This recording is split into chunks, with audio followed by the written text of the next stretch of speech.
Welcome to the Fantasy Football Brothers podcast. My name is Blake, and I'm here with my younger brother Carson, and we are talking about Week 6. We're officially 1 year of doing this podcast, so a little round of applause there. That's right. We did start with the first bye week last season, right? Yeah. It was crazy. So, on that same note, let's talk about the teams that are going to be missing this week. We've got the 1-4 Lions, the 1-4 Raiders, the 1-3-1 Texans, and the 3-2 Titans. Wow, only one winning team. That's actually kind of surprising, and I don't really feel like the Titans. Titans having a winning record kind of grosses me out, but whatever. It is what it is. Exactly. Let's quickly recap last week's picks. I did not gain. I didn't shrink the gap that we have still at 5 games apart. You and I. I am 44-36, and you are 49-31 on the season. Yeah, I guess I'm just staying with the lead, but there's still plenty of the season left to go, so I can still choke this away. Absolutely, we're looking forward to it. Yeah. All right, so let's move on to the absolute incredible matchup that we have on Thursday night. It's the Washington Commanders up against the Chicago Bears. Carson, how are you feeling about this one? It's gross, and I'll acknowledge it right now. The Bears being a slight favorite, I think, is bold. It might just because they're home. They're a 1-point favorite. But yeah, not two teams that I'm sure are at the bottom of their divisions. I know that's a fact for sure for the Commanders, and I'm sure it's probably close to it for the Bears. So yeah, back-to-back great Thursday night football games. Yeah, for sure. So let's go ahead and start with the Commanders here. Carson Wentz did have a bounce-back week in Week 5, throwing for 359 passing yards, a couple touchdowns, 1 interception late in the game, mind you. And here's the thing. Are we back to being comfortable, or at least willing, especially now that bye weeks are here, to start Carson Wentz? I mean, Chicago does rank 9th in passing yards allowed per game, but I mean, with who you're missing this week, you may have no other option. I mean, what's your comfort level with Carson Wentz? Yeah, I mean, I think the fact that he can have that ceiling that he had in those first 2 weeks has to make you feel all right if he's your QB2 and your QB1's on bye. I think it's a little surprising that Chicago's that good against the pass. Maybe it's because teams don't have to pass against them because they already have the lead. I don't know. Right. Maybe that's part of it. But this is a passing offense. Surprised that they lost to the Titans last week, as I think we both predicted them to kind of upset there. But yeah, I think that you have to be okay with him considering other people that are available. I mean, maybe if you want to go for a Geno Smith, who we'll talk about later, that could be on your waivers. Wouldn't fault you there, but Carson Wentz has shown to have an even higher ceiling. So yeah, I think you have to be all right if you're missing your regular guy. Yeah, I think that's fair. Moving on to the running backs here, it's kind of a wasteland. J.D. McKissic led all Washington running backs with 41% of the snaps played. Gibson had 3 carries for 6 yards and caught 3 of his 4 targets for 33 yards. He played a season-low 32% of the snaps. I'm advocating for you to bench him if you can. And then Brian Robinson, the young rookie, his first regular season game action came in Week 5. He had 9 carries, which is, that's a good start, a good sign for 22 yards. Only played 29% of the snaps, but that's really close to what we just said Gibson had. 0 targets in Week 5, that's kind of discouraging in PPR formats. And I'm just, like I said last week, I think you got to leave him on your bench for now and continue to monitor his usage because it's clearly not there yet to be starting worthy.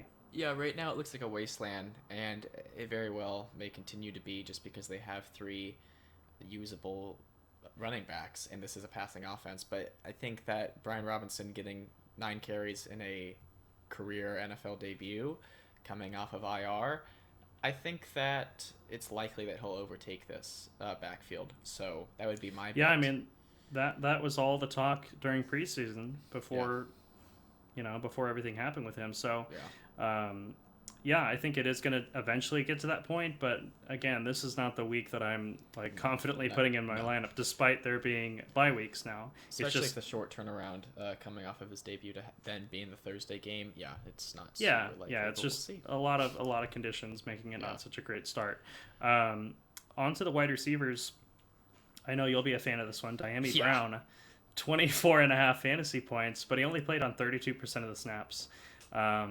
Caught both of his passes, or sorry, caught 2 passes that resulted in 2 touchdowns and 105 yards. So they were just slinging that thing. But I think you already know what I'm going to say about this. I don't even Yeah, see this stat line before this. no, But I tee you up. yeah, double digit fantasy scores per touch.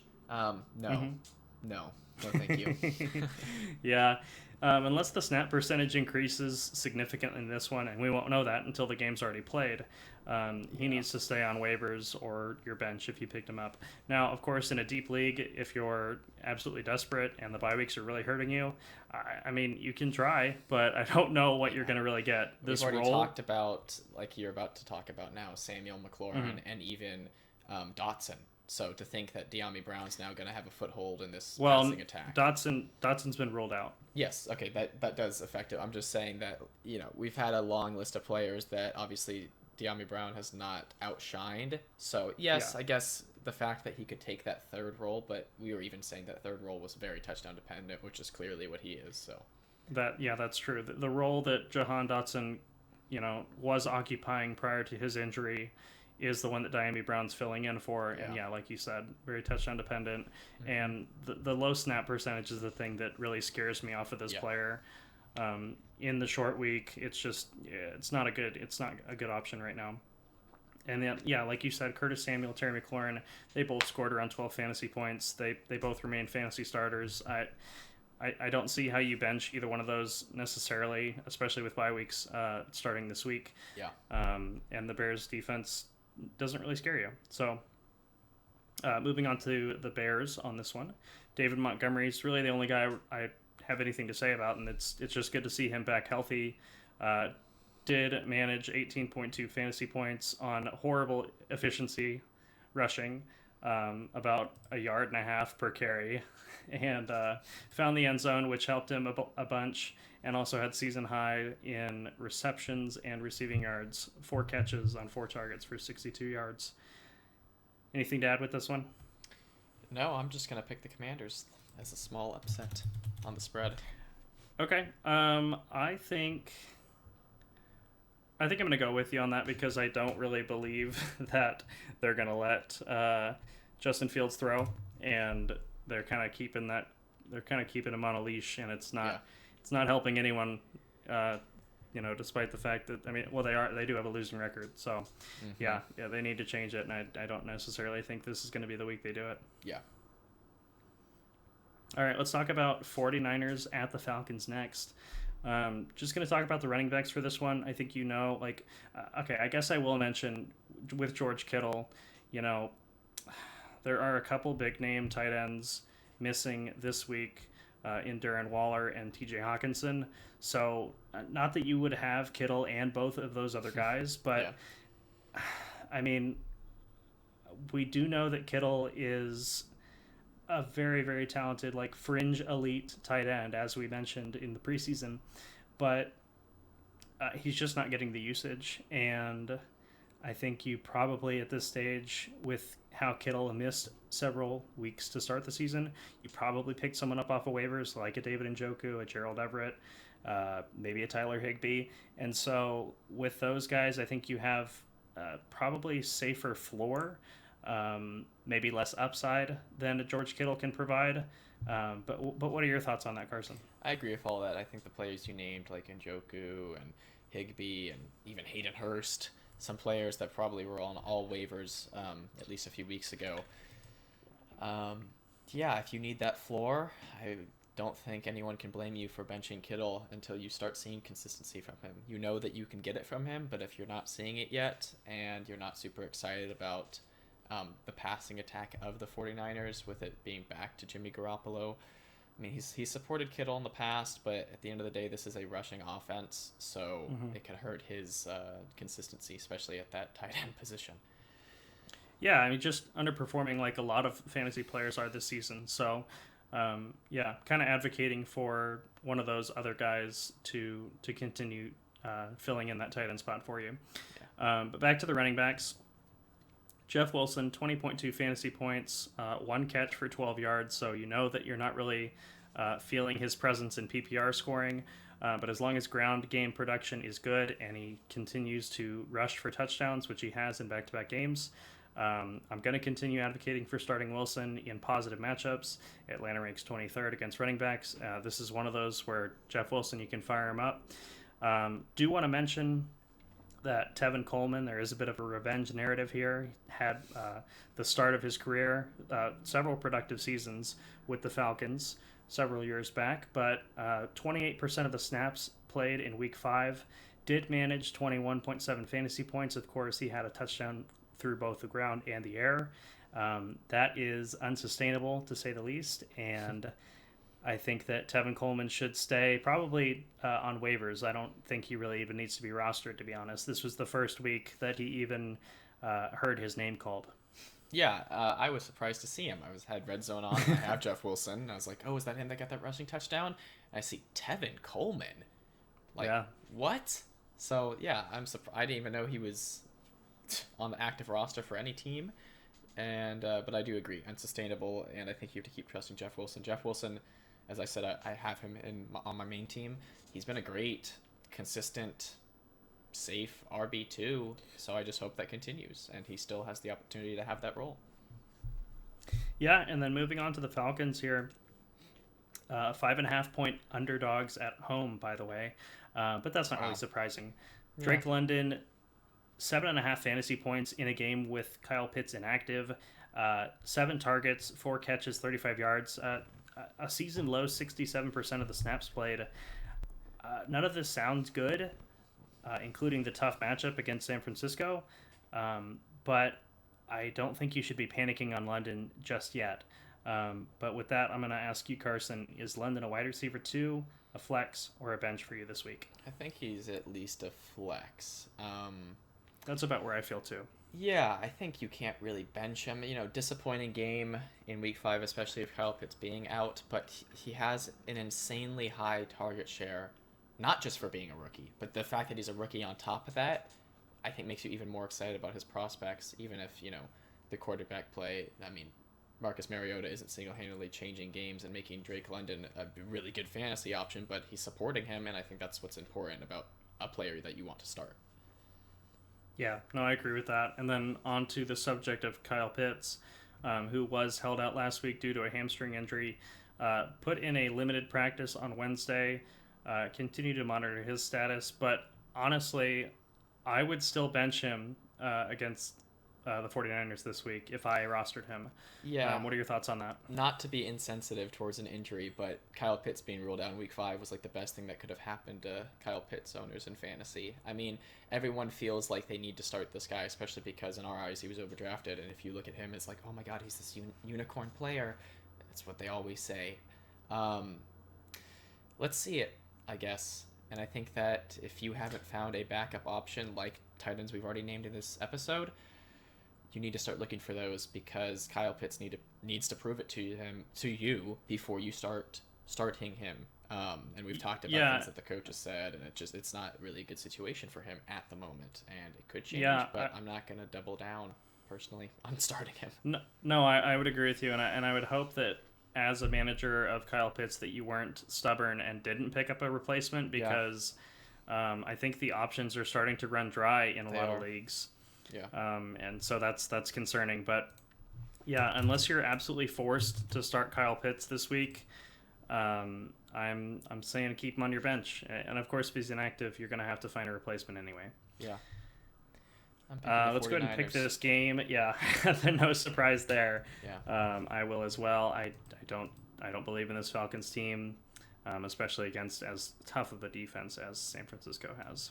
I think that's what's important here. I think the Falcons have kind of quietly put up some good fights against some good teams, and last week they only scored 15 points. I just checked, but they have had some good performances. But I think that this 49ers defense is very, very good, and not going to go against them on this one.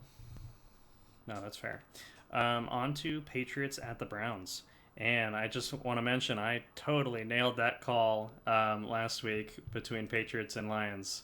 Yeah. Where are you at, Detroit? Wow. I guess no, not in the end zone. They had Oh, 0 good one. points. Yes, thank you. Yeah. All right, so back to the basics here. Ramondre Stevenson, it's Ramondre season, son, because 19 and a half fantasy points, 25 rushes, 161 yards. Also caught both of his targets for 14 yards. Played 90% of the snaps, and that's because Damian Harris left the game with a hamstring injury. He is expected to miss multiple weeks. Damian Harris, that is. And Stevenson, with this news, becomes a borderline RB1. With the workload we saw in Week 5, I expect more to come this week. Cleveland ranks 28th against running backs, so it's a great matchup for Stevenson here. And it really doesn't matter who's starting at quarterback. Mac Jones might be back healthy, but we've seen Bailey Zappi perform well. And, Bill Belichick is the coaching mastermind of all generations. And so... he's going to figure out a way to get the good players the ball. And pivoting off of that, let's talk about Jakobi Meyers. 24.1 fantasy points in Week 5, 7 catches on 8 targets, 111 yards, and a receiving touchdown. To me, he's the only pass catcher you can trust to provide flex plus value, I'll say, on a weekly basis on this team. I know you are a personal fan of his just because of his underdog story. Yeah. And he got a touchdown. Jakobi Meyers got a touchdown. I think that means he has to make your starting lineup. I mean, yeah, that's a good sign. That's like seeing a double rainbow. It's a great outcome even without the touchdown, and that's what's usually so good about him. So because he has a high floor, so if he can start getting more touchdowns consistently, he becomes like in that. I don't know about that, but maybe I was about to say wide receiver 2 discussion. Like I'm high on him because of the consistent volume he gets. He just needs those touchdowns to make it to that level. Yeah, and that's why I put flex plus value because I think he's got a safe floor as a wide receiver that does a lot of his work near the line of scrimmage, but when he grabs those touchdowns and takes the top off a little bit, he can definitely produce. Yeah. On to the Cleveland Browns here. Let's talk about Nick Chubb. He continues to look like the best pure rusher in the NFL. 17 carries for 134 yards and 2 touchdowns. Did not catch his only target in the game. He's averaging over 6.1 yards per carry on the season, which is just incredible. And then, of course, Kareem Hunt remains a touchdown-dependent flex play. Did find the end zone this game in Week 5 the first time since Week 1, 14.7 fantasy points for him. And then Amari Cooper averages 20-plus points fantasy-wise and double-digit targets at home. He's playing at home this week. It's a boom-bust usage that makes Cooper an inconsistent flex, but I'm probably going to start him this week, especially with bye weeks. And David Njoku, who we talked about before, had his second double-digit fantasy week on the season, 14.8 fantasy points there, and he's averaging over 80 receiving yards per game over the past 3 weeks. So those are all positive signs for this Browns offense.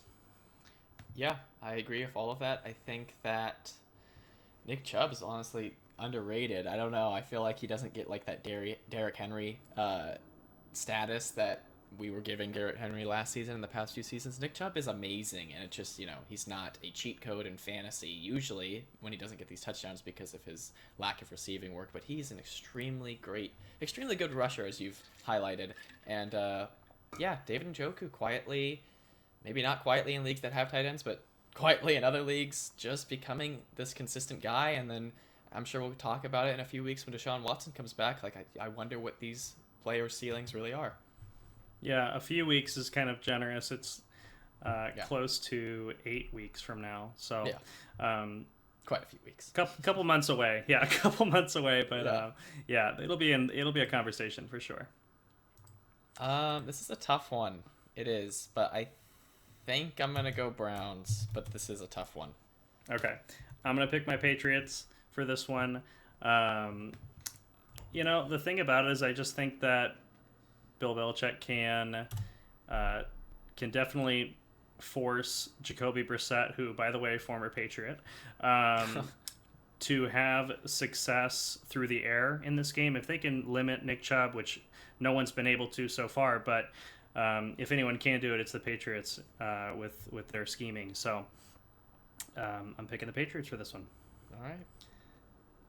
All right, let's talk about the Jets at the Packers next. Breece Hall. I mean, okay, I know this is going to sting a little bit when I say it, but fantasy managers who drafted ETN are wishing they picked Breece Hall. Yep. This draft season. 27.7 fantasy points, nearly had 200 all-purpose yards, falling just shy of the end zone on 2 different plays, tackled at the 1-yard line, 2 different plays, but still managed to find 1 rushing touchdown in this game. Just had a fantastic day. His snap percentage has consistently increased in 3 straight weeks. He is back-to-back weeks with rushing touchdown and 19 or more touches. Is Breece Hall officially a must-start in fantasy? I'd say so. I think at the very least he makes your flex. I think he has to. I mean, as we've said, the value about him was so high because he was the first running back drafted in the NFL draft in April. 2 receptions on 100 receiving yards, not sustainable, but 20 touches is very intriguing, and you can't bench a player like that, especially a rookie at that is continuously seeing more work and a higher snap percentage, as you've noted. So, yeah. Agreed. So, in terms of a player that did manage to do a lot with limited touches, let's talk about Michael Carter. Yeah. 17.3 fantasy points. He found the end zone twice, both resulting in those 1-yard tackled plays I was talking about with Breece Hall. They subbed in Carter. He did the dirty work, got those 2 touchdowns, and those 2 touchdowns accounted for more than 50% of his fantasy points on that week.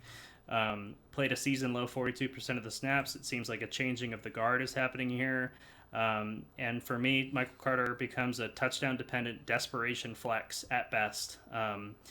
It's just that the usage is trending in the wrong direction, and the touchdown upside is really not something that you can count on with Michael Carter here. Yeah, I agree to follow that. Moving on to the Packers, let's talk about the running backs because they seem like the most talented players on the field, but they're just not getting enough touches. Aaron Jones had 13 carries for 63 yards and caught 2 of his 3 targets for 17 yards. You probably need to keep starting him based on volume and snap percentage, which a season high 73% in week 5.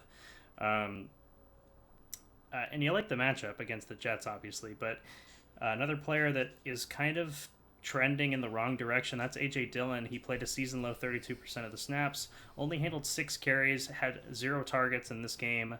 And this is 4 straight weeks of single-digit fantasy scores for Dillon. I think, am I wrong for suggesting that you bench him until further notice? No, I don't think you're wrong. I mean, what we've always said about Dillon is that we've always compared it to the Browns. And the fact that Dillon is the second, I mean, I know that their coach, Matt LaFleur, is that his first name? There's a different LaFleur in the league, I believe. Yeah, Matt LaFleur, did the 1A, 1B between them. Clearly, the 1B is A.J. Dillon, and he doesn't get those receptions that are so important in the PPR floor. And if he's only getting 6 carries on top of being that archetype, yeah, you're gonna have to bench him until a season low snap percentage, and then not being willing to bench that player is probably a little irrational.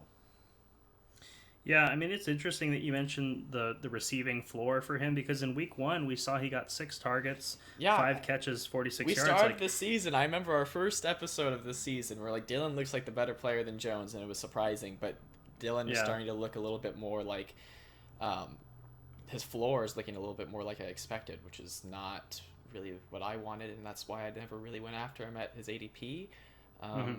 Yeah, hopefully it proves me wrong. It does better, but especially if you have him. Yeah, no, that's completely fair, but I'm advocating for him to be benched until further notice just because he's trending in the wrong direction, and until the Packers figure things out, I mean, they do have a winning record still, but not by much, and probably should have won that game against the Giants in London. All right, let's move on to the wide receivers now. Here's some like a blast from the past. Randall Cobb led all Green Bay pass catchers in yards and targets. He had 99 receiving yards, 13 targets. This is his first game of the season since week 1 with greater than 40% of the snaps played. Played 63% in week 5. You can't trust him on a weekly basis. This is just a blip on the season here. And Al Nazard scored a receiving touchdown for the third time in 4 games played. He does have 8 targets in back to back weeks. That's the good. But the bad is that he is, in my opinion, considered a touchdown dependent flex, as 3 of those 4 games he has been held under 50 receiving yards. That is not good volume there. And then lastly, Romeo Doubs caught 3 of 5 targets for 29 yards. Carson, I'll ask you because we kind of talked about these two guys last week. Are you flexing Dobbs again against the Jets, or are you sending him back to the bench? I mean, it obviously depends on how deep your league is and how many you have to start, but I think that you can still flex Dobbs. I think that he is the pass catcher you want on this team. You've voiced your skepticism on wanting anyone on this team is consistency wise, but Randall Cobb, blast from the pass, as you said. I don't expect those numbers to continue from just be this wide receiver 1 all of a sudden. Now that he's just back with Rodgers, I mean, how old is he? Like, he has to be early 30s. Randall Cobb?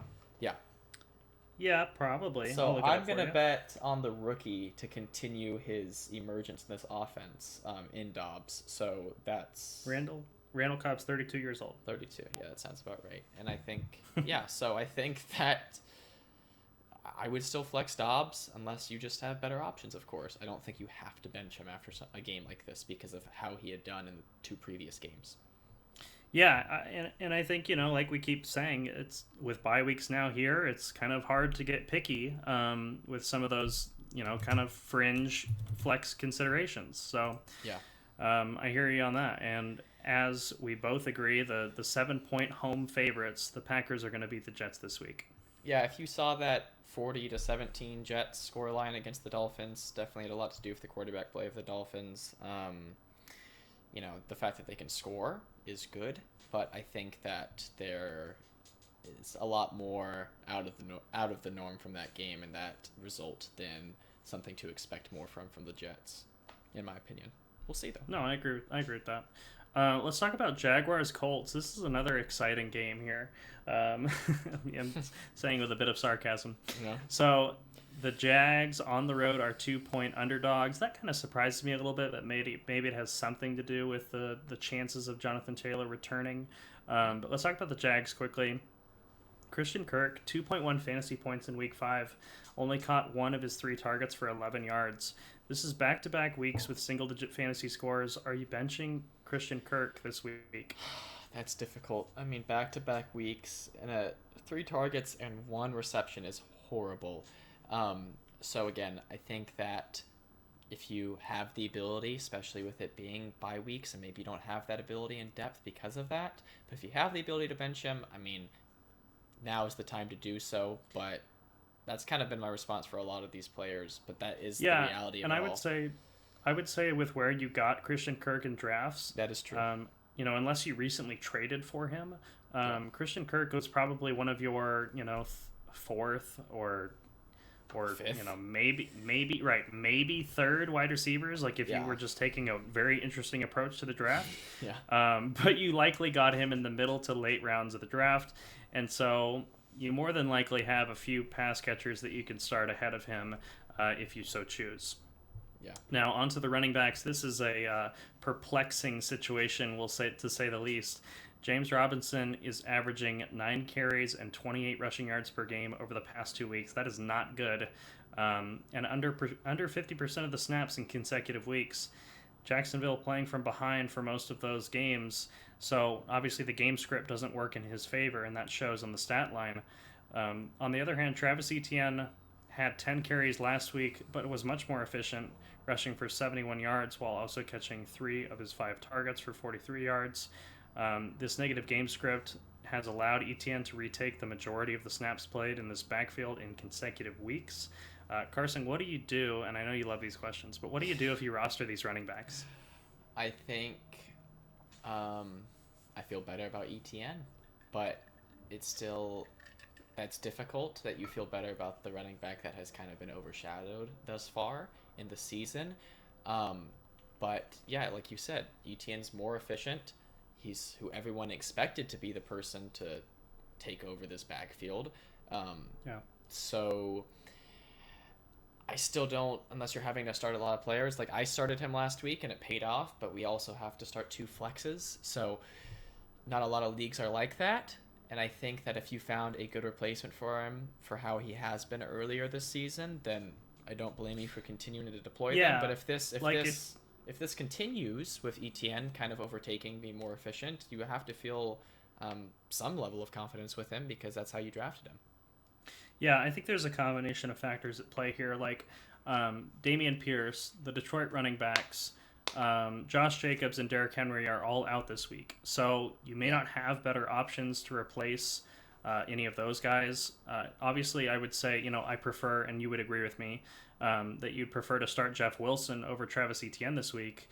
Yeah. But maybe you're in a situation where Etienne is your third running back among one of those guys that's on bye. And so basically what we're saying here is that if you have Etienne and you don't have a better option as your second running back, that this is a week where Etienne seems to be trending in the right direction. He could perform, better than he has over the first 3 weeks.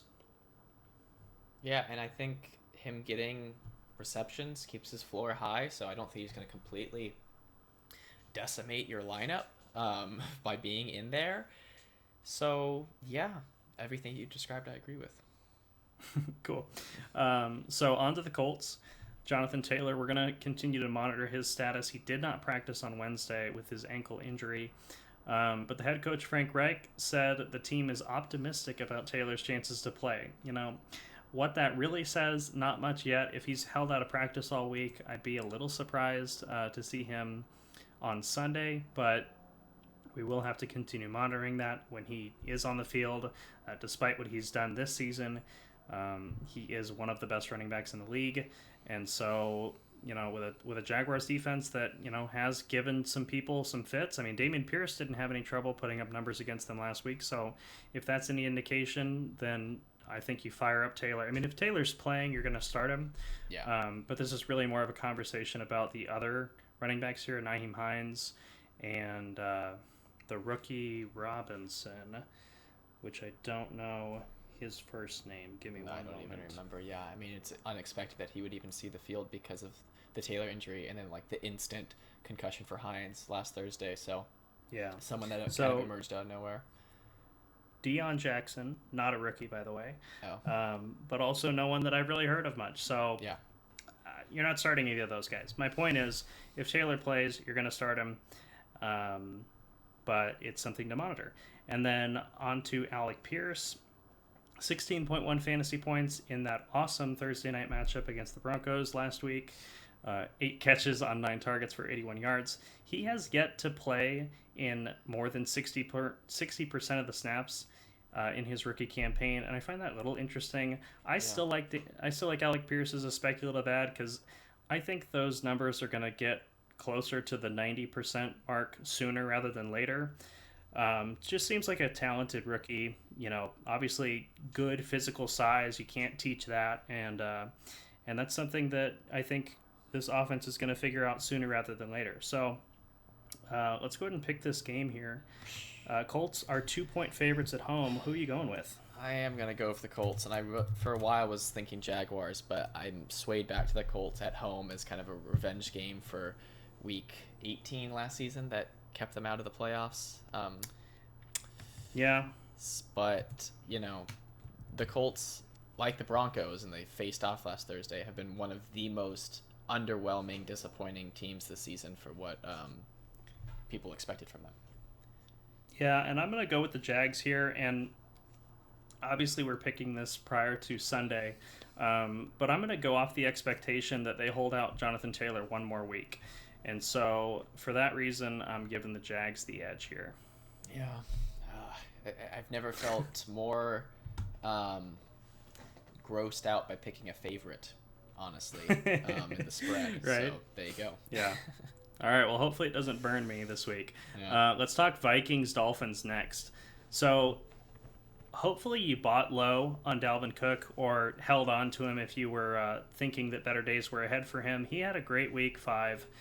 Finally looked like himself out there. 18 carries, resulting in 2 rushing touchdowns, 94 rushing yards. Also caught both of his targets for 27 yards. This is a good bounce back performance for Dalvin Cook. But I will ask you: do you have any concerns that he only handled 57% of the snaps? Like that's kind of a weird split. Yeah, that's not great. I assume that means Alexander Madison had pretty high snap percentage, maybe 43. That is maybe that is not amazing, but just seeing those touches and the efficiency that you expect from Cook, I think that overshadows that snap percentage. And we see what Austin Eckler is doing with his snap percentage. We'll talk about him at the very end. So, I mean, you're not going to bench him, of course, but keep an eye on that. But the fact that he's being more efficient and productive like you expected, I just, if I had Dalvin Cook, that's what I would choose to focus on at the moment. Yeah, no, I agree with you on that. And then moving on to the Dolphins here, it's been announced that the rookie quarterback's 7th round draft pick, Skylar Thompson, will be starting again this week. He was forced into action very early in week 5 as Teddy Bridgewater was ruled out shortly after the first play of the game. Tua has already been ruled out for week 6 as well. So if Bridgewater clears the concussion protocol, he will serve as the backup. That's already been announced, like I said. And pretty much the takeaway here is lower expectations for this offense, even more than when Bridgewater was starting. Obviously, we saw how the team performed with Skylar being thrust into the role. They do have a full week to prepare for him as the starter now, and so it's better. It should be better than what we saw last week, but it's still the third string quarterback. I mean, I really didn't see anything that impressed me last week. Against the Jets, so lower expectations, but you're still starting Tyreek Hill and you're still starting Jalen Waddle despite his struggles over the past few games. I think it's hard to argue for anything other than that. But then talking about the running backs here, it's becoming more and more clear that Chase Edmonds is just not the guy in this backfield. He only managed 1 carry for 1 yard and was outsnapped by Myles Gaskin. Throwback. I think right. I think Chase Edmonds is droppable. You can certainly keep him if you want to, but I don't think he's going to return much value as long as Raheem Mostert continues running like he has. Last week, a season high 18 carries, 113 rushing yards, and a touchdown. Also caught 1 of 3 targets for 9 yards. Mostert's taken this job despite Edmonds having the larger paycheck.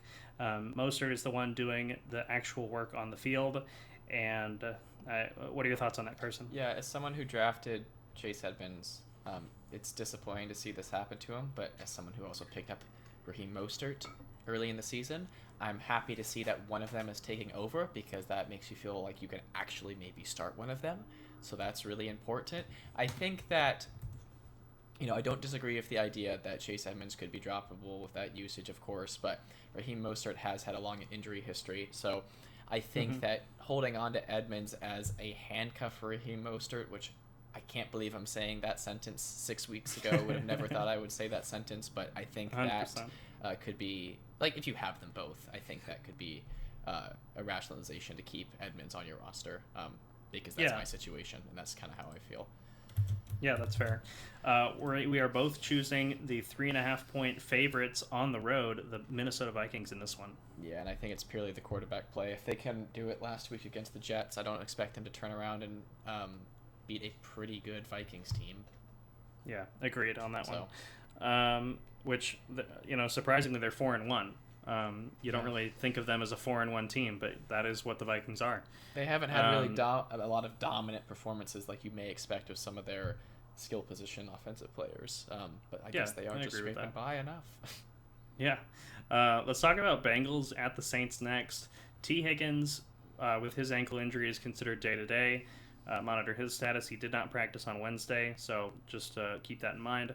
Ja'Marr Chase continues to underwhelm relative to expectations, but he is getting elite volume. Would you consider Ja'Marr Chase to be a buy low candidate? I feel like that's, when we've discussed players like Austin Eckler and other first-round picks, it's hard to think of them as buy low candidates ever, but I expect him to... I mean, I've been a Ja'Marr Chase hater for his ADP, not for his prospects, but for his ADP. Yeah. But you still have to expect better days are ahead. But hey, And that's why I'm saying buy low, right? But I just don't see a situation where a manager that has Jamar Chase would be willing to let him go. But hey, of course, try, because yes, I agree that shouldn't be your perspective on him. You should believe he has better days ahead. So try. That's my point. We both think better days are ahead for Jamar Chase. Yes. He finished extremely high in the among wide receivers last season as a rookie. Of course, we think that the Bengals are going to kind of figure things out more likely than not rest of season. Yeah. And Jamar Chase is going to be the recipient of a lot of deep passes. Talking more about this team, Joe Mixon is 4th in the NFL in rush attempts and 20th in rushing yards. Ouch. So he's having some efficiency woes there, but still projects to be a solid RB2. I'm not concerned about him this week. Yeah. Moving on to Hayden Hurst, he has back-to-back weeks with a receiving touchdown and 7+ targets in 3 of 5 games.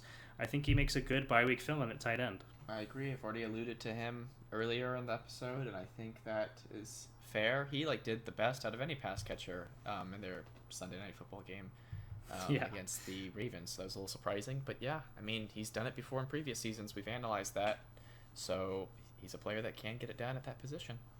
Mm-hmm. No, I agree with you on that. Let's talk about the Saints now. Plenty of injuries to monitor going into Week 6 for this one. There's a lot. Chris Olave still in the concussion protocol, did not practice on Wednesday. Michael Thomas with his foot injury did not practice on Wednesday. Jarvis Landry, as far as I could tell from the research I did, he was like a surprise inactive for Week 5, and so to me that would indicate that he likely did participate in practice this week and will be healthy for this game.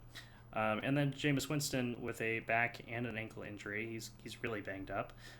He also practiced on Wednesday. So positive signs for half the team or half the players listed, and not so good signs for the other half. And to be honest, I don't really think there's anyone on this team that will fill the void of Olave and Thomas if they are both inactive.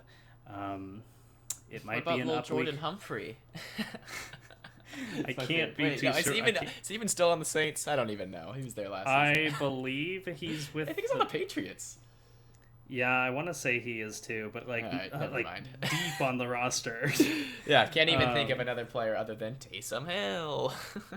Yeah, let's talk about him. So Taysom Hill scored 34.08 fantasy points, and that's because he had a pass attempt for 22 yards that found the end zone. But this is while playing 30% of the snaps. He rushed 9 times for 112 yards and 3 more touchdowns on top of that. So I wonder how many people drafted him as a second tight end in best ball formats, because that's the only way I could justify rostering Taysom Hill on my fantasy lineup. Yeah, maybe Sean Payton's personal fantasy team would have Taysom Hill on it. The running joke is that Taysom is Sean Payton's son. Don't know how he's still getting the play time without Sean Payton being the head coach, but yeah, no. Well, that's the thing. Not real. This is not real. It's right. It's not something to buy in on. He has 1 reception, and he's listed as a tight end. Yes, and I don't know what his position ranking is. I know it's top 10, and has 1 reception. No.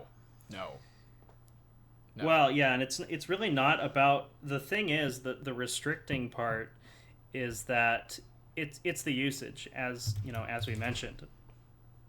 Hasn't played... This is actually his season high in snap percentage, and he definitely delivered on it, but it's not something that we can reliably project for every week. No. This is like Taysom Hill is a gadget player at his best, and this is just not something that I would advocate buying in on. I know you're with me on that. Yeah. You're taking the Bengals in this one. Yep. I'm gonna agree with you on that. They are the 2-point favorite on the road here, and I think there's just too many injuries on the Saints offense to really compete with the Bengals' high-powered offense. Agreed. All right, move on to Ravens at Giants. So one injury news that plagued the team in Week 5 was Rashad Bateman's absence. He was inactive in Week 5 due to a foot injury, and he still hasn't practiced as of Wednesday. Mark Andrews mostly picked up the slack, scoring 22.9 fantasy points. Although, watching that game a little bit, Devin Duvernay also took advantage of this open target share, seeing a season high 7 targets and 5 receptions. But I'm still not really buying Devin Duvernay as a reliable fantasy option. Would you agree with that? Yeah, that's totally fair. I think that it's Mark Andrews really being elite, even though he already is at the position when Bateman is out, and Bateman still should be that other guy in the passing attack for Lamar Jackson. And I also expect better days ahead for Lamar Jackson. He's going to head back-to-back underwhelming performances for him, but he's honestly an MVP candidate. So, and that rushing floor, as we all know, yes, he's back. He's better than he was last season. So, and he's playing for that paycheck at the end of the season, hopefully for him. Agreed. J.K. Dobbins, though, 4.4 fantasy points, 8 carries on 44 rushing yards, 40% snaps is what that is meant to say, not targets. That would be insane. I did it twice. Kenyon Drake saw 42% of snaps, but only 5 touches, and I don't really expect him to ever emerge, but it's just the fact that they are getting more than one running back involved. And Lamar Jackson, this is what we always say about the Ravens, led the team in carries with 12 rushes. So do you expect J.K. Dobbins to improve on this? Because it's kind of underwhelming considering what he did in week 4. Well, I would like to say yes, but as we both know and we've alluded to, the Ravens have a pocket running back in Lamar Jackson, and so it's hard to see. I think Dobbins is going to be a touchdown dependent flex on most weeks because of that rushing upside from Lamar. Yeah. And yeah, Dobbins is a player that I was not interested in really drafting.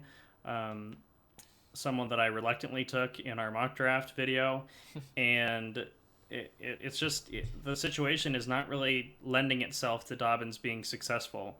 Yeah, I think Kenyon Drake only saw the snaps that he saw because Justice Hill was out, and Gus Edwards is another running back that 2 years ago you maybe remember him as being kind of the RB2 on this team.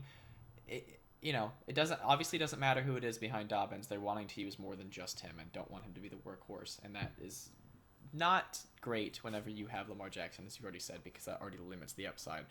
Watching Lamar Jackson just take off sometimes, he's such a fun player to watch, and we already know all that, but he's one of one, honestly. So yeah, talking about the Giants. And that's how he wants to get paid. Yep. Saquon Barkley briefly left the London game in week 5 with a shoulder injury, but he did return, but I guess monitor that, but you expect him to be fine since he did return in the same game. Elite RB1. Great. So let's move on to these pass catchers. Darius Slayton, someone whose name has been there for a while. He had 13.9 fantasy points, 6 receptions on 7 targets, 79 yards, led Giants wide receivers in like every receiving statistic. But I'll ask you, is Slayton the guy? Well, you got to think about who he's competing with. Yeah. Is Slayton the guy, or is it an injured wide receiver? Because what are some of the other active wide receivers that were there? I mean, you got Richie James, who we've talked about. You say David Sills is his name? Mm-hmm. Yeah. So a bunch of nobodies. And then Darius Slayton is a recognizable name, at least if you play fantasy, not even to the general person. No, that's fair. It's fair. But, I'm just giving you a hard time. Kadarius Toney has been injured, even though his usage has been weird, but he will return. Kenny Galladay, it's been an understatement to say that his usage has not been what is expected. And then the rookie Wan'Dale Robinson. Do you expect any of these players to come back into this depth chart that has no depth and potentially have some value for your fantasy team? I'm going to go ahead and give you an easy no with Kenny Galladay. He didn't even play a snap last week, so that's already ruled out for me.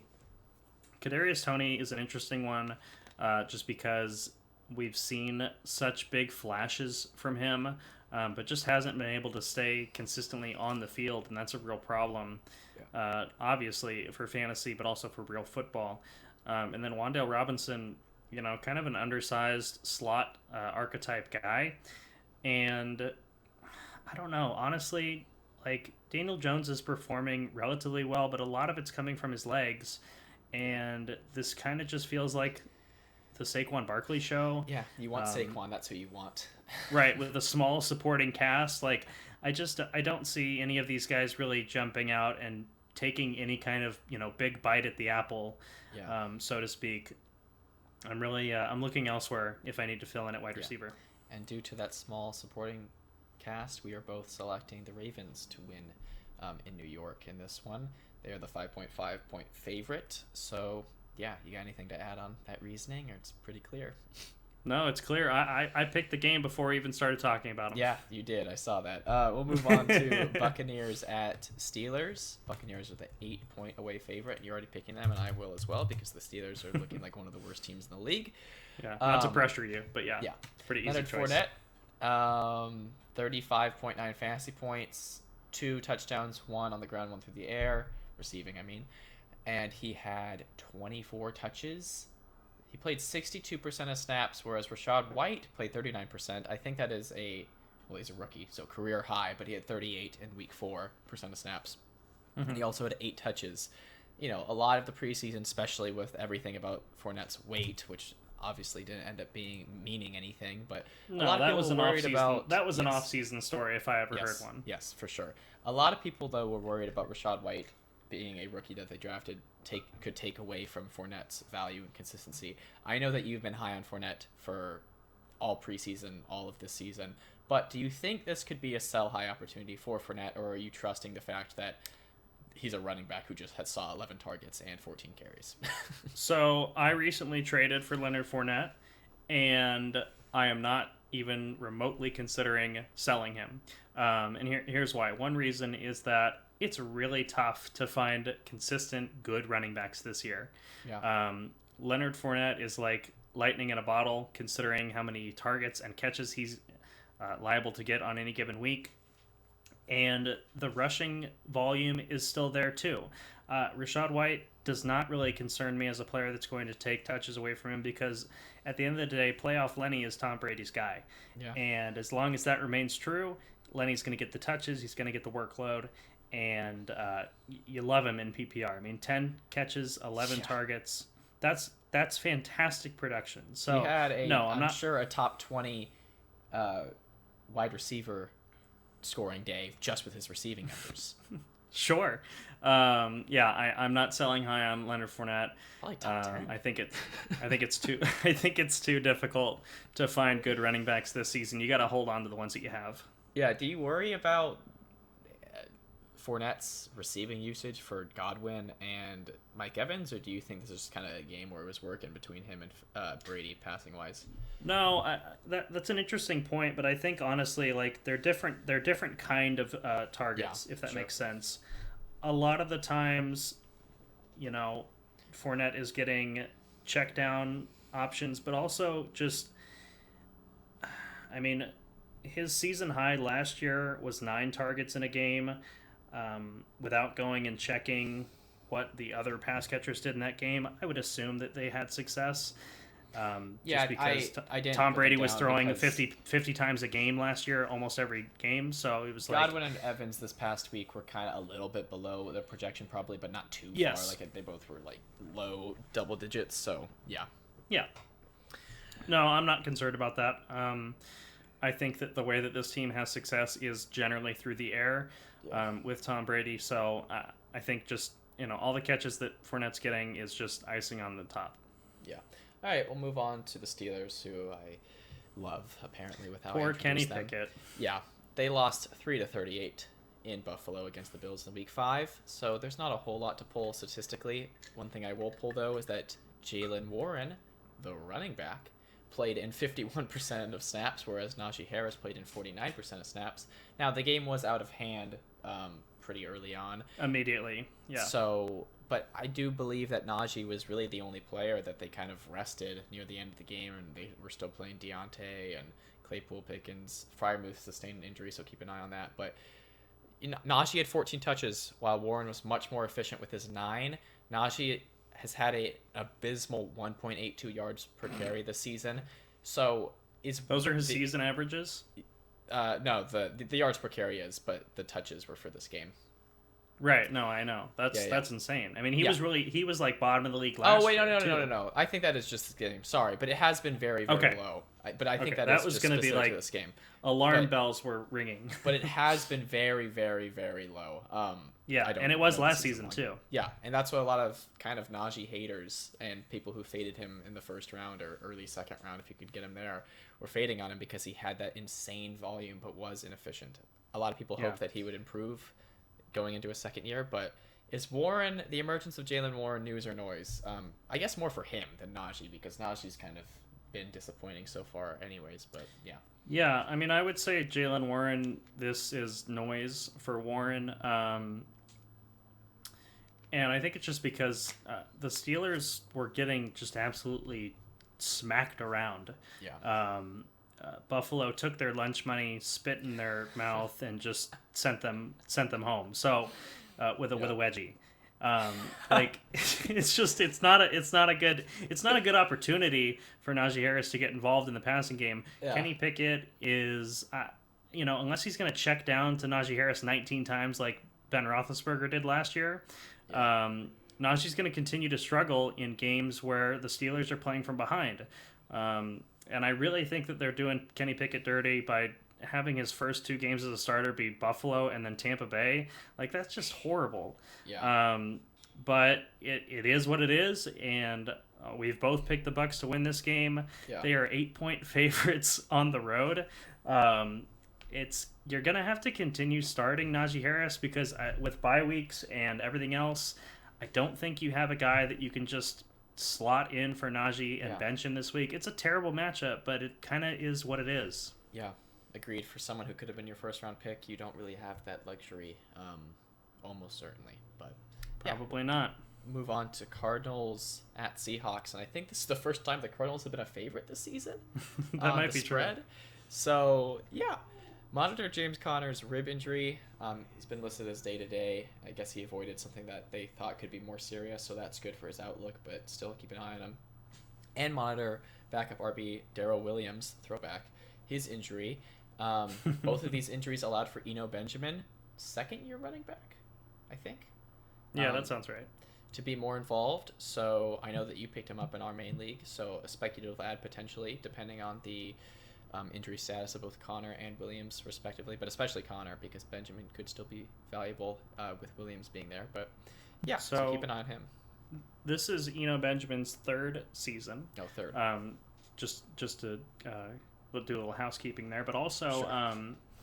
I specifically picked up Eno Benjamin because my opponent has Dameon Pierce on bye, and they need to fill that second running back spot. Oh, wow, that's dirty. Eno Benjamin was the top projected starting running back, so I picked him up. That's dirty. That's called strategy, kids. Yeah. And I didn't even realize that. So you don't really have any faith in him, really. You're just taking him out. well, you know what? If it is, I'm preemptively restricting my opponent from having that player available to them if he ends up getting the starting job for this week. If he That's does what get it the starting is. job, he looks really good for a bye week fill-in, for sure.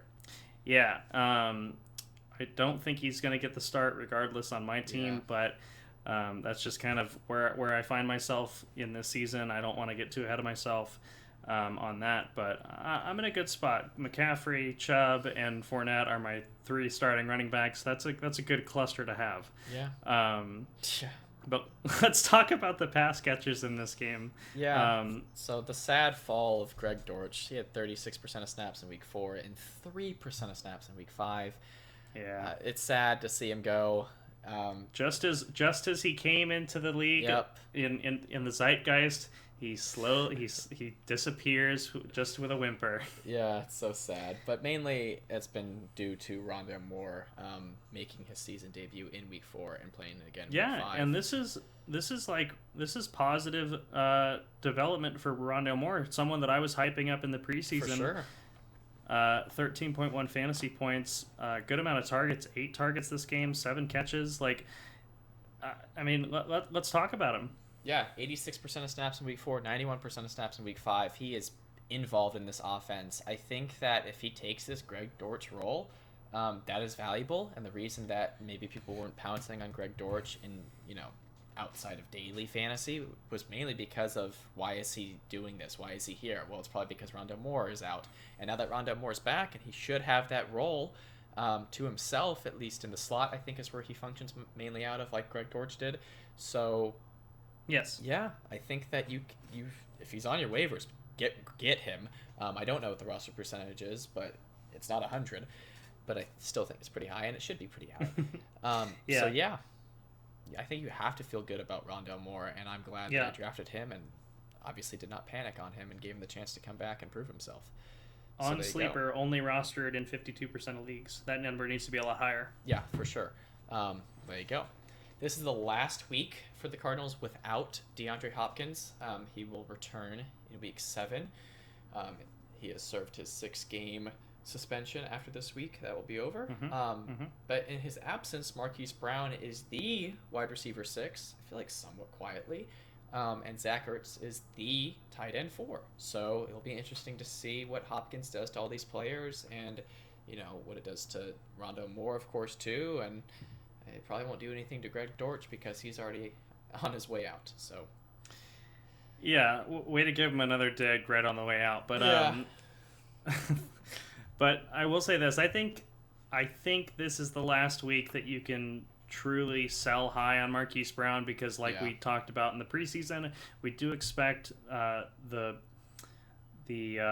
return of DeAndre Hopkins to lower the value of pretty much all the pass catchers on this team. Yeah. This is something we talked about a lot last season, where a lot of mouths to feed. It kind of becomes players kind of become more touchdown dependent in this offense, it seems. So with Marquise Brown obviously outperforming expectations by a pretty large margin, I think that this is a good time to sell high. It's tough. I mean, maybe you can try to pivot him into one of the better performing running backs, and that would be a very valuable thing to get. For sure. But just a consideration, because like we talked about, it's more likely than not that Marquise Brown is not going to continue at this pace once Hopkins returns, and so that's something to consider. Yeah, I mean, still should be the top 20 wide receiver, but right now he's the wide receiver 6. So yeah, sell high when you can and optimize. I think getting one of those well-performing running backs would be very smart. All right, so we'll talk about the Seahawks. First ballot Hall of Famer Rashad Penny is facing a 4-month recovery after he has surgery to fix his fractured fibula. Some controversy on which bone it was, but I think that has maybe changed. Yeah. Therefore, Kenneth Walker is a must-add. He's 59% rostered. At least he was yesterday. Maybe that's changed after last night with waivers, and that's likely. But he scored his first NFL touchdown, I believe, last week, and he is a rookie that they drafted pretty highly in the NFL draft, so you expect him to take over the workload. And prime Russell Wilson, Geno Smith, is the QB6. And Smith obviously can support Metcalf and Lockett, who Metcalf at 17.8 fantasy points and Lockett at 27.4. It was a high-scoring game against the Saints in Week 5, but he obviously can support them, and you don't really have to worry about it being the quarterback play that limits them, seemingly. Yeah, that is an interesting development. And also, Ken Walker, 87% rostered in there you go. So Sleeper. So on that, of course, because Rashad Penny may not even. Yeah. Well, he's not going to be back this entire season with a 4-month recovery timetable. That's correct. Correct. So it's Kenneth Walker season, baby. Yeah, and we talked about this in the preseason that it was probably only going to be a matter of time between one of two things happened. Either Ken Walker proved himself and took the lead role from Penny, or Penny got injured, and unfortunately it was the latter. Yeah. All right, we're both picking the Cardinals in this one. Finally, they're a favorite. Picking the Cards in this one. The Seahawks defense is like... it's competing very closely with Detroit Lions defense as the worst in the NFL. Yeah. And so with a good offense and a competent defense, I think the Cardinals have enough firepower to get this one done on the road. In this divisional matchup. All right, we'll move on to Panthers at Rams.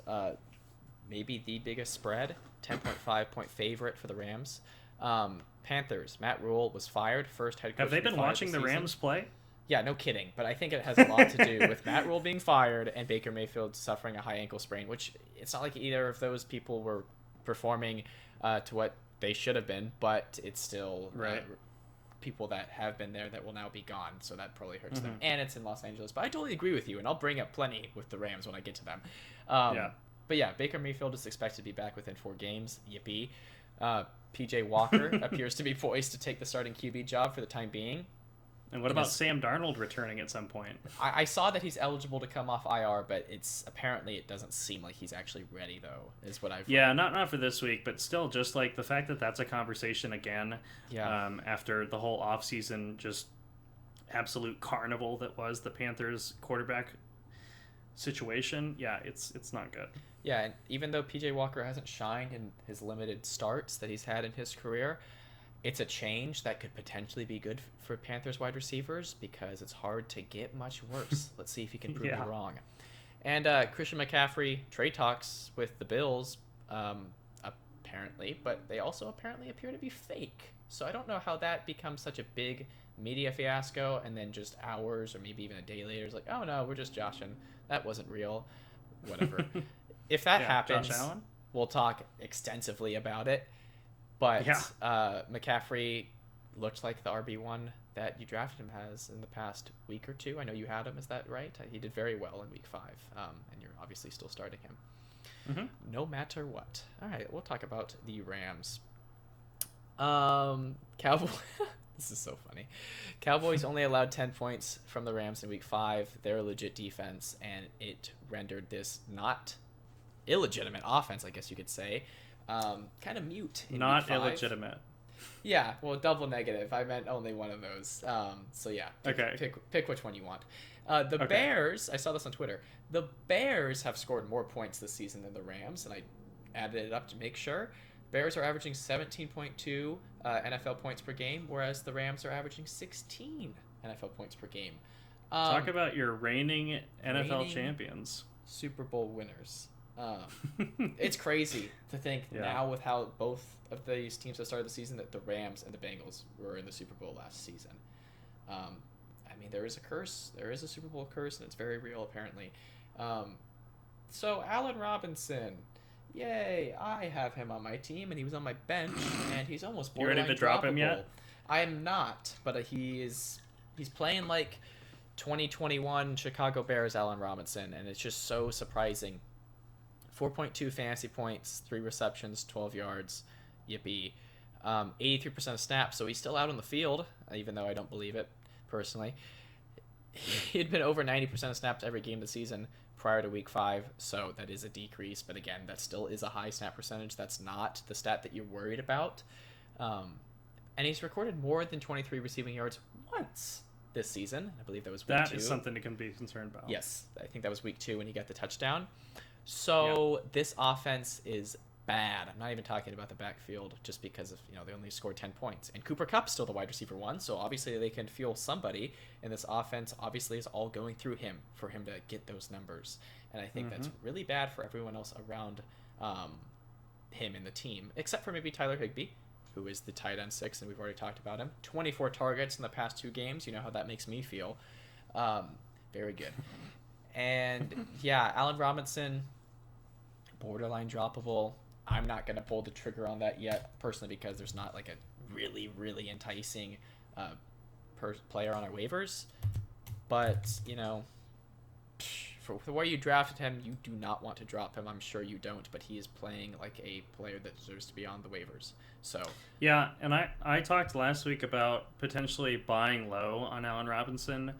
His value has only gotten worse after this past week, so put him up on the trade block in your league, see what you get offered, because anything's got to be better than flat out dropping him for what's on the waivers. That's my thought on it. Even though I just roasted the Rams offense for a few minutes, we're both picking them to It's still Panthers. The Carolina Panthers on the other side on the road. As you said, we're picking the Rams. And I don't think it's really all that bold. No. The Carolina's just not where they need to be as a franchise. Vacant head coach, injured starting QB, and away. That's really... Yeah, I mean, there's a lot of factors, but also just... I think more likely than not, LA's going to get it figured out. Probably won't make it to the bowl again. That would really shock me. But they're still better than the Panthers. Yeah. All right, let's talk about some better teams, and you're actually going to be at this game on Yeah, Sunday. buddy. Bills at Kansas City Chiefs. So, two really good teams, very, very good teams. Potential AFC Championship game again, depending on. Well, yeah, I mean that's Seeding. possible. Yeah. That is very possible, Yeah, depending yeah. on seeding. But there you go.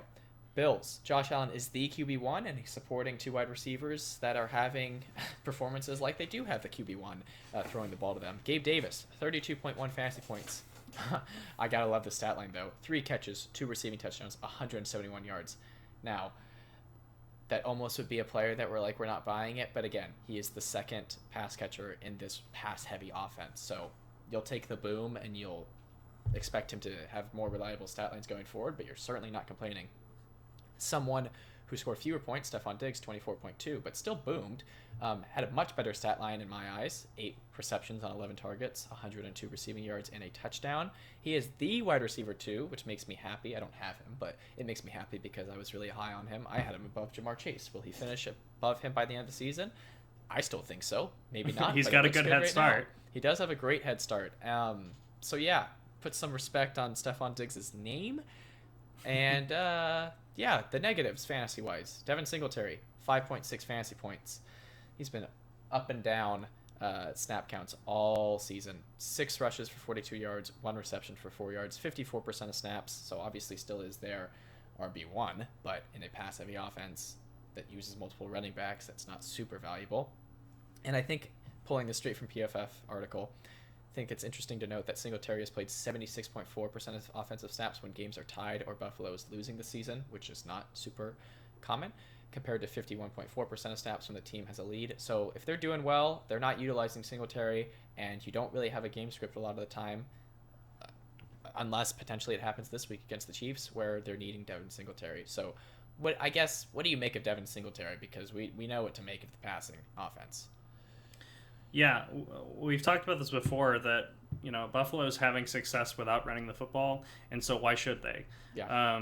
Devin Singletary with single-digit carries and low number of targets, it's not a player that you're looking to start, and it stinks because we kind of expected him to be, a top 20-ish, top 25-ish running back, and that has not been the case thus far.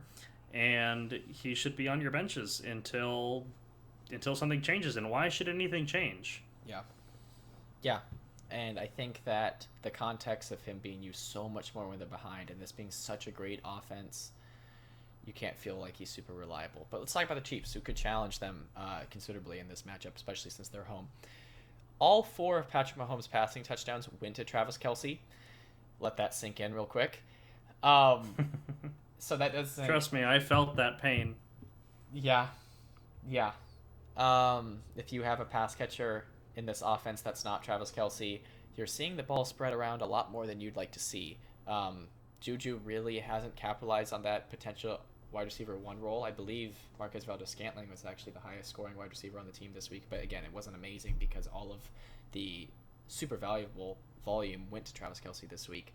And he is their best pass catcher by far, and that was expected, but he really, really is proving it. He's not looking like he's slowing down at all. I think he's like 32. He's just an insanely good player, and that connection between him and Mahomes is Hall of Fame caliber. But we'll talk about Clyde Edwards-Helaire, and all I'll say is, finally. Although, I don't want to be too positive on the downfall of a player, but we've been saying this for so long. You should have sold high. Maybe the window's not closed because it's only been 1 game, but 6.5 fantasy points, 12 touches, Ouch. 35 total yards, 43% of snaps. Jerick McKinnon, if you don't know him, he's a running back, had 53% of snaps and 10 touches. So CEH barely outtouched McKinnon, but had fewer snaps. And this is what happens when CEH doesn't find the end zone. Well, yeah, and we're not trying to be smug about this, but we've been talking about it all season long, that CEH's usage and his production was just fraudulent. Yep. I mean, the number of touches versus the number of scoring plays, something had to give, and it was more likely than not that it was going to be the touchdowns that disappeared before his production increased. So yeah, hopefully you took our advice at some point through the first 5 weeks of the season. I know it's hard to sell running backs this season with how they're all performing, but this is one that whenever he does have a normal game and doesn't find the end zone once or twice, his production is pretty much negligible. So. Yeah. That's pretty much all there is to it on that one. Carson, who are you picking on this one? I'm picking the Bills. Take the Bills. In Kansas City. But, you know, they are the 2.5-point favorite, but it's hard to even say that there's a favorite in this game. So, I agree. It is very tough to pick one here. I think... You want to pick Chiefs and cheer up that home crowd around you? Well, it's what it would really come down to more is because the Bills are in the Patriots division, I'd like to see them lose. But I don't know. I think honestly what it comes down to is the Chiefs offense without Tyreek Hill, I think is less explosive generally. Yeah. And so I am going to go with you on this one. I'm picking the Bills to win. Doesn't mean I can't root for the Chiefs. But this is not the one where I think I have a clear edge on you. Yeah. So All right, taking the Bills to win. Fair enough. All right, we'll move on to Sunday Night Football, divisional matchup: Cowboys at Eagles. Monitor Dalton Schultz knee injury, which has limited his playing time since he sustained it. That PCL tear strain. Strain. Whatever it was. Yeah. You probably can't. I would say, and you have Dalton Schultz in one of your teams, so you can't really start him until he gets back to that full usage, even if he's listed as active. Would you agree? Yeah, here's the problem is that there are no... this is a 12-team league where I roster Tyler Conklin and Dalton Schultz, and they both got me 0 points last week. So it really didn't matter who I picked. But the problem is that given your league size and just how the tight end position shakes out, there's not a lot of opportunity left through 5 weeks in the NFL season. So... I may be starting Dalton Schultz out of necessity if he's healthy for this one. Otherwise, I'm just stuck going back to Conklin, who performed well a few weeks ago, but last week got one target, just like Dalton Schultz did. Didn't catch a ball, so it's tough out there. And you've got a couple, fantasy relevant tight ends out this week on bye, so it's going to be even more slim with managers picking up replacements for those guys. So yeah, it's a tough spot to be in for sure. Yeah, and it is difficult. It was even on the same team, like Dion of Ezekiel Elliott last year. It's like you almost wish that he would just be ruled out and recover, because when he's active, you feel like you have to play him, even if he's dealing with an injury that limits his play time. So yeah, it's not a position that I envy whatsoever. But talk about Cooper Rush, because I envy how people view him. People talk about him like sure he's that makes sense. MVP candidate. That's what I mean. They view him That's so a highly. joke. Yes, it is a joke. But he's undefeated as a starter. He's undefeated as a starter, and everyone's like, we don't even need Dak. And again, it is tongue-in-cheek. I'm just going to say 3.98 fantasy by points who? in Week 5. It should be tongue-in-cheek for everyone. How But about it's that? not. I Doesn't think seem it like just. it. I think it gets clicks. I think it's clickbait. Dak Prescott officially ruled out for Week 6, or just highly unlikely. So they've named Rush as the starter okay. Everybody's for Week excited 6. about that. For Week 6, not for the season, but Yeah. Well, they should do that, right? According to many analysts. well, Cooper yeah, Rush, they're gonna go 18. They're gonna go 18-0. Yeah. Even though they've already lost a game. Cooper Rush, He'll make it happen. He'll make it happen. Yeah. And a bye. He'll make it happen. Nah, screw it. Cooper Rush, 10 for 16. That was his passing completions and attempts. Wow. That explains why was there that was for a quarter or No, for the game. That explains why there okay. isn't too much to talk about here in regards to the pass catchers. Yeah. So he's starting again. See if he can do it against the undefeated Eagles. We'll talk about more in just a second, but I'll just say real quick, like we always do, Ezekiel Elliott, 22 touches. That's good, but he wasn't super effective with them. Tony Pollard, 8 touches and the rushing touchdown. Yep, this is why I didn't draft on a Zeke. long run. Yeah. Yeah. I just want to quickly talk again about Rush for a moment. Okay. He's averaging one touchdown. I mean, no one's sick of hearing about him, I'm sure. Yeah. He's averaging one touchdown, one passing touchdown a game, and hasn't turned the ball over yet this season. Um, the Cowboys are not winning because of him. They are winning because of their defense, and he is playing conservative at quarterback. So conservatively. So whenever they come to the division rivals, it's the primetime game, and In Philadelphia. right in Philadelphia, exactly. I think I think the wake up call is coming, because I truly believe in the Eagles' offense and defense collectively more than I believe in the Cowboys' offense and defense collectively. Yeah, so let's talk about the Eagles, as they are the only undefeated team remaining, and I will agree with you that they will win this game. That's my prediction. This is interesting fantasy-wise. Jalen Hurts has thrown 4 passing touchdowns this season, 3 of them coming in Week 3, and has had 6 rushing touchdowns. This makes him kind of a vulture to touchdown consistency for the rest of his offense, because he's taking rushing touchdowns from Miles Sanders, and he's not providing a high floor for his pass catchers because he's not throwing a whole lot of passing touchdowns. And it's even weirder when we see usage like Devontae Smith, 10 receptions on 11 targets, 87 yards. Dallas Goedert, 8 receptions, 9 targets, 95 yards. And then A.J. Brown is the one that gets left behind, who had 3 catches on 7 targets and 32 yards. That's by far his worst game as an Eagle this season. And I don't buy it. It's his first single-digit fantasy score of the season, so basically I'm just saying buy low on A.J. Brown. Mm-hmm. So yeah, I'm with you on that. And I think also, if you pay attention to how they were using Devontae Smith last week, it was like every time I looked at the screen, they were throwing another wide receiver screen to Smith. And so it was like, okay, well, no wonder he's racking up all these catches. This is something that they were kind of doing with A.J. Brown a little bit earlier in the year, and I don't exactly expect Devontae Smith to keep this kind of role moving forward. But yeah, no, totally. Buy low on A.J. Brown if you can. yeah, I feel like the Eagles being the only undefeated team this season is flattering to them. I don't think they are the best team. I think it's still the Bills. But one thing I will credit the Eagles is that they do vary their offensive scheme to a lot of games. You know, we have big days from Miles Sanders. We have big days from Devontae Smith. We have games where Devontae Smith doesn't get a catch, like in Week 1. Big receiving days for A.J. Brown. Jalen Hurts kind of always facilitates either the rush or the pass. Either way, he always does it. So as a defense, I can see how they could be hard to stop, because you don't know exactly how they're going to use all of their weapons, and I think that is really important for their prospects of beating really good teams. At least that's what I'm taking away from all this variability of stats across the weeks and still being undefeated. So yeah, I think they're going to win. Yeah, me too. There you go. All right, move on to Monday Night Football.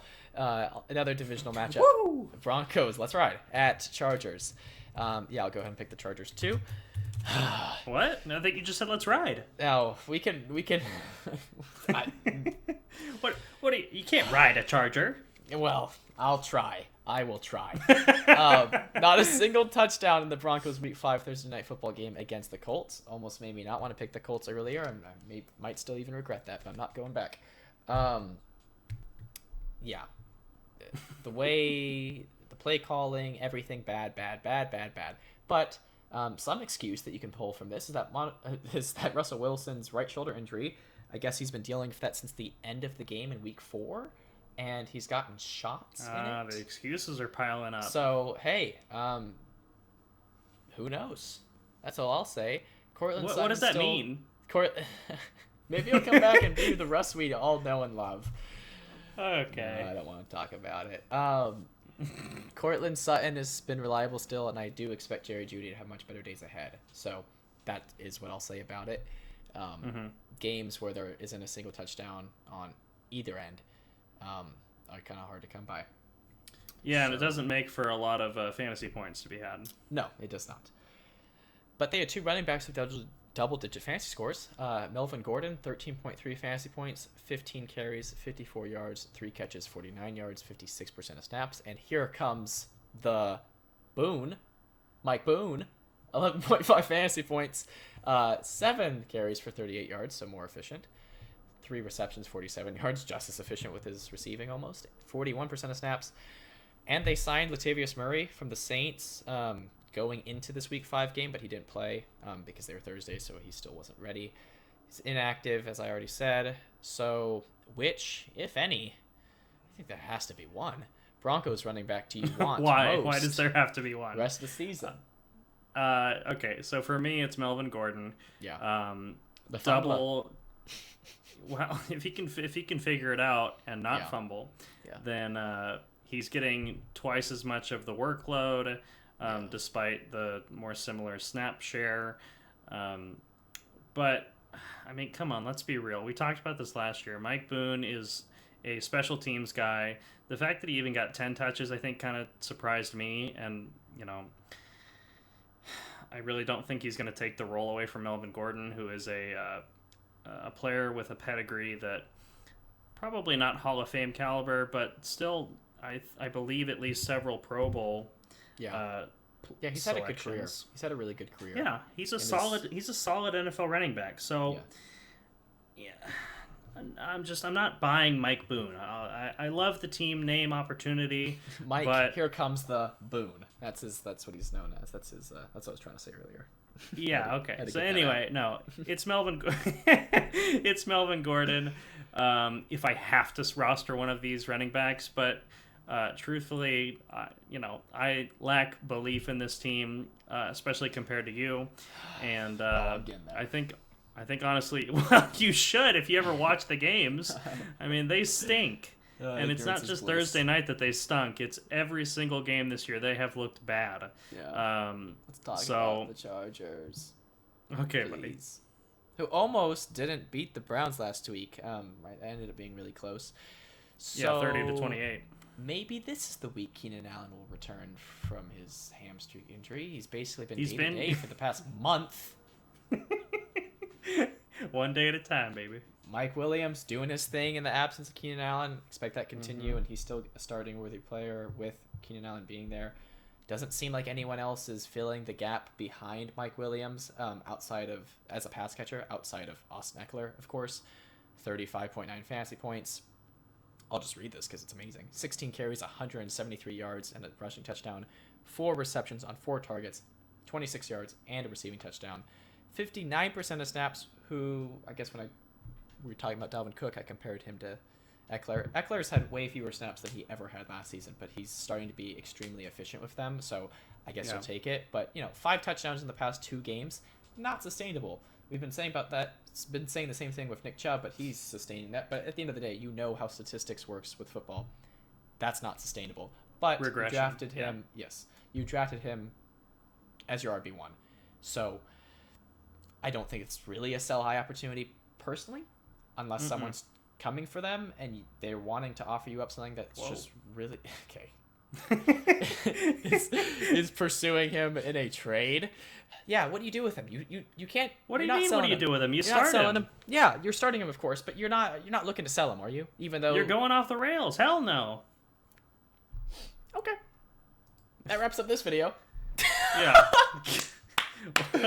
What a weird, bizarre turn this took. This is just pure entertainment and comedy for whoever stayed this long. This is what they get. This is what they get. Okay. This is what they get. That's enough. All right, I'm going to wrap it up here. Thank you all for watching. Hopefully you did get to this point. You had a good chuckle.